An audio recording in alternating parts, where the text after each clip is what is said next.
A lot of people ask me if it's possible to sound like a native speaker if you weren't born in the US. They want to know how long it will take. That, of course, depends entirely upon the individual. Really focused pronunciation practice can yield great results. In this video, I'm going to go over 2 different ways to study English to perfect your pronunciation. All you need is the audio or video of a native speaker speaking.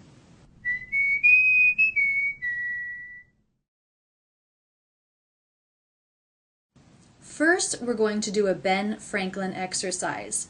This is when you write down everything you can about what you hear, whether or not you hear words being linked, or if you hear something being reduced, for example. Now we'll do this together to help you get an idea of how to listen to and analyze what you hear. A lot of people ask me if it's possible to sound like a native speaker. A lot of people ask me. So the first thing I notice is this T is a flap T. It sounds like a D. A lot of. That's because it's coming between 2 vowel sounds. I also notice that I hear these 3 words as one unit.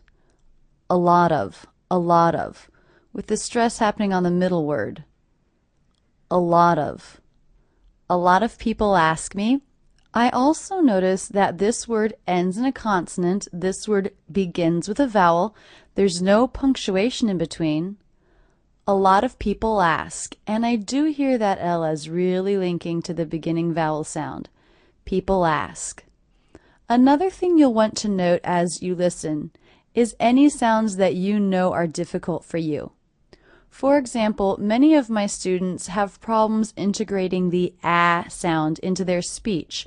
They know how to do it, but they just don't use it in speech.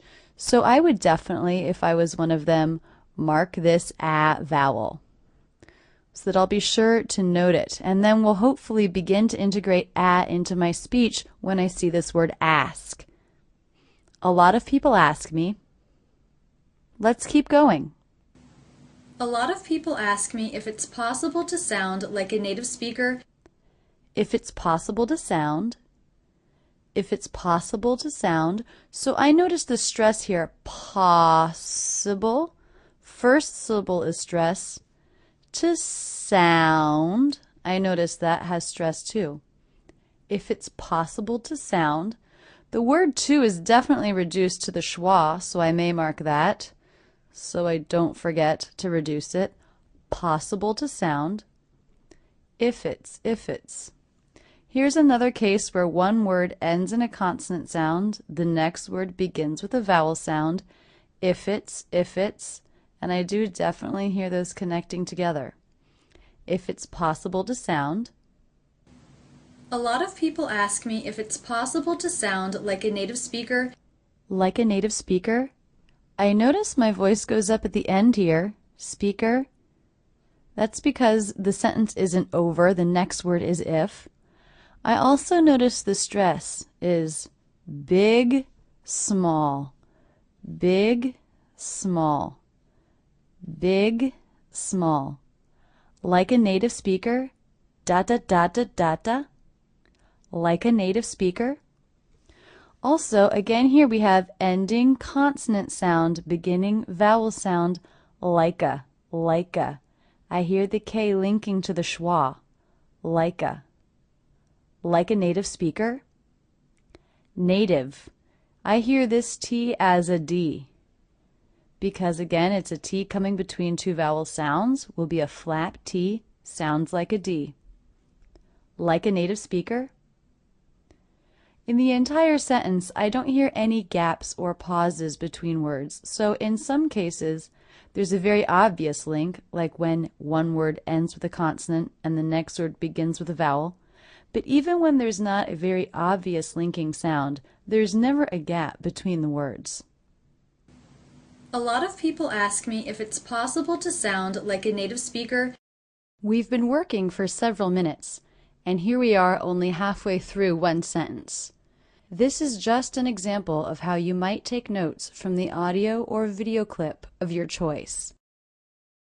After you've listened several times and taken thorough notes, You then put the audio or the video away and, from your notes, try to speak the way the native speaker was speaking. If you can, record yourself and then compare this to the native speaker. This is how you can figure out where you still need to work. And now we'll do an imitation exercise. In this video, you don't look at the text. You're not concerned with the actual words, because you do already have ideas about how words should be pronounced. So in this exercise, you're just listening. And I loop things 3 times in an imitation exercise, so that you begin to think about the pitch changes and the musicality of the speech rather than the individual words themselves. Repeat it back exactly as you hear it, even if you're not sure of the individual words. It's okay, that's not what we're going for in this particular exercise. A lot of people ask me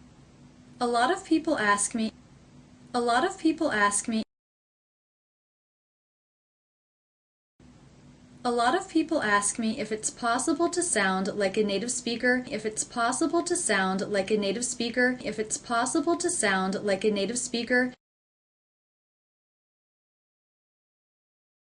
if it's possible to sound like a native speaker if you weren't born in the US. If you weren't born in the US. If you weren't born in the US.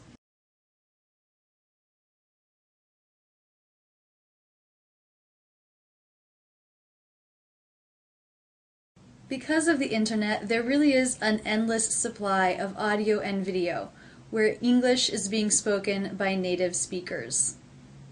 I know looping something over and over, as in the imitation exercise, can be more of a hassle on your own. That's why on my website I do have both Ben Franklin and imitation exercises ready for you. So I encourage you to take a look at these or any other audio or video clip that interests you and turn it into a pronunciation exercise. Study it this way. It will really take you far in your practice.